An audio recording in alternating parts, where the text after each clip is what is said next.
نبی کریم صلی اللہ تعالی وسلم نے اگلی جو لائن ارشاد فرمائی وہ حق وراثت کے متعلق تھی. آپ نے فرمایا ان اللہ قد اعطى كل ذی حق حقه وليس لوارث وصیہ. اللہ رب العزت نے ہر حق والے کو اس کا حق دے دیا ہے. یعنی قرآن میں سارے حقوق بیان کر دیے, اب کسی وارث کے لیے کوئی وصیت نہیں ہے.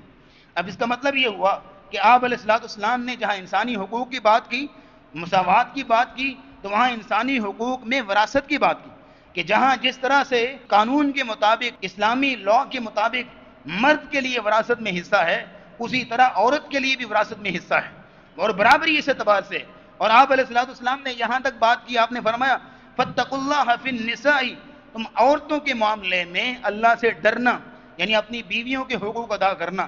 فإنکم اخذتموہن بأمان اللہ, کیونکہ تم نے ان کو اللہ کی امان میں حاصل کیا ہے. واستحللتم فروجہن بکلمۃ اللہ, اللہ کے کلمے سے, اللہ کے نام پر وہ تمہارے لیے حلال ہوئی اور جائز ہوئی ہیں. وَلَكُمْ عَلَيْهِنَّ أَلَّا يُؤْتِئْنَ فُرُوشَكُمْ أَحَدًا تَكْرَهُونَهُ, اور ان کے ذمہ حق یہ ہے کہ وہ تمہاری غیر موجودگی میں اپنی عزت کی حفاظت کریں. اور یہ ہے کہ فَإِن فَعَلْنَ ذَلِكَ فَاضْرِبُوهُنَّ, اور یہ ہے کہ تمہاری ذمہ داری یہ ہے کہ تم ان کے لیے نان و نفقہ کا بندوبست کرو گے, اور ان کی ذمہ داری یہ ہے کہ تمہاری اطاعت کریں گی اور تمہارے لیے جو ہے وہ تمہاری عزت کا دفاع کریں گی. یہاں تک نبی کریم صلی اللہ تعالی وسلم نے انسانی حقوق کی بات کی. پھر آگے چلیے, آپ علیہ السلام نے ہدایت انسانی کا آفاقی منشور پیش کیا. آپ علیہ السلام نے ہدایت انسانی کا عالمی منشور یہ ہمارے سامنے رکھا.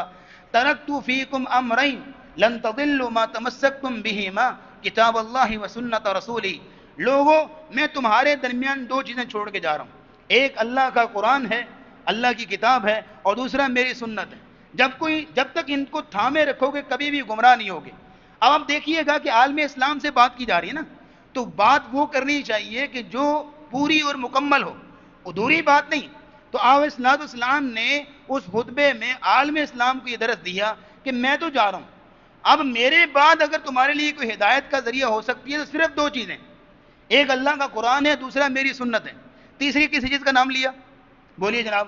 تیسری کسی چیز کا نام نہیں لیا کہ فلاں امام کا قول بھی چلنا چاہیے, فلاں امام کی جو ہے وہ بات بھی ماننی چاہیے, فلاں بھی سامنے رکھنا چاہیے, فلاں بھی فقہ, فلاں بھی فرقہ, کسی چیز کی بات نہیں کی. اور اللہ کے فضل و کرم سے اس منبر سے آپ کو جو بھی آپ کے کانوں تک بات پہنچتی ہے وہ اسی آفاقی منشور کو سامنے رکھ کے بات پہنچتی ہے کہ اللہ کا قرآن اور رسول اللہ صلی اللہ علیہ وسلم کی سنت اور حدیث, تیسری کسی چیز کی کوئی ویلیو نہیں. ہاں, ہم اماموں کے قولوں کو بھی ذکر کرتے ہیں, اقوال بیان کرتے ہیں, لیکن وہ قول جو کہ اللہ کے قرآن کی کسی آیت کی تشریح بیان کر رہا ہو یا رسول اللہ صلی اللہ علیہ وسلم کی حدیث کو عملی طور پر سمجھا رہا ہو, بس. جو مخالفت میں آئے کسی امام کی کوئی اس اعتبار سے ویلیو نہیں ہوتی کہ اگر وہ اللہ کے قرآن کی آیت کی مخالفت میں کوئی بات کہے, چاہے رسول اللہ صلی اللہ علیہ وسلم کی حدیث کی مخالفت میں کوئی بات کہے, وہ امام, اس کا احترام, اس کی شہرت, اس کی جناح علم اور تقوی جو بھی آپ کہیں گے, اس کی اس وقت کوئی حیثیت نہیں ہوگی ہماری نظروں میں جب اس کی بات اللہ کے قرآن سے ٹکرائے گی اور رسول اللہ کی حدیث سے ٹکرائے گی. کیونکہ ہمارے نبی نے خطبہ حجۃ الوداع کے موقع پر ہمیں یہی نصیحت کی, ترکت فیکم امرین, میں تمہارے درمیان دو چیزیں چھوڑ کے جا رہا ہوں, لن تضلوا ما تمسکتم بہما, جب تک ان دو چیزوں کو تھامے رکھو گے کبھی گمراہ نہیں ہوگے. جس کا مطلب ہے کہ ان کو تھامو گے تبھی گمراہ نہیں ہوگے, جب ان کو چھوڑ دو گے تو گمراہی مقدر ہے. اس لیے نبی کریم صلی اللہ تعالی وسلم نے انسانی ہدایت کے لیے جو آفاقی منشور پیش کیا وہ یہ ہمارے سامنے. آپ نے فرمایا کہ میں سب سے پہلے سود کو حرام قرار دے رہا ہوں. وَرِبَ الْجَاهِلِيَّةِ مَوْضُوعٌ تَحْتَ قَدَمَيْ, اور آپ نے اس خطبے میں علی الاعلان بطور چیلنج کہا تھا کہ میں جاہلیت کا سارا سود اپنے قدموں کے نیچے دبا رہا ہوں, اپنی بوٹ کی نوک پہ رکھ رہا ہوں. اور یہ ہے کہ آپ اسلام نے فرمایا سب سے پہلے جس سود کو میں کالعدم قرار دے رہا ہوں, کینسل کر رہا ہوں, ختم کر رہا ہوں, وہ میرے چچا عباس کا سود ہے. کیونکہ عباس رضی اللہ تعالی عنہ جاہلیت میں سودی معاملات کرتے تھے. جب ابھی ظاہر ہے کہ اسلام میں سود حرام نہیں تھا یا اسلام ابھی نہیں آیا تھا, تو وہ جاہلیت میں سودی معاملات کرتے تھے. تو ان کا سودی جو بھی معاملات تھے وہ پینڈنگ تھے, اور جس قبیلہ یعنی قبیلہ بنی ثقیف کے ذمے ان کی بہت ساری رقم سود کے مد میں پڑی ہوئی تھی اور بڑھتی چلی جا رہی تھی. تو نبی اسلام نے فرمایا میں اپنے چچا عباس کا سارا سود جو یہاں پہ ختم کر رہا ہوں. ہاں, ان کا جو اصل مال ہے جو اس وقت انہوں نے ان کو دیا تھا وہ واپس لے لیں, ان کے لیے جائز ہے, لیکن سود سارا میں ختم کر رہا ہوں. اور سود یہ ہوتا ہے کہ آپ جانتے ہیں کہ جسے غریب مزید غریب ہوتا ہے اور امیر مزید امیر ہوتا ہے.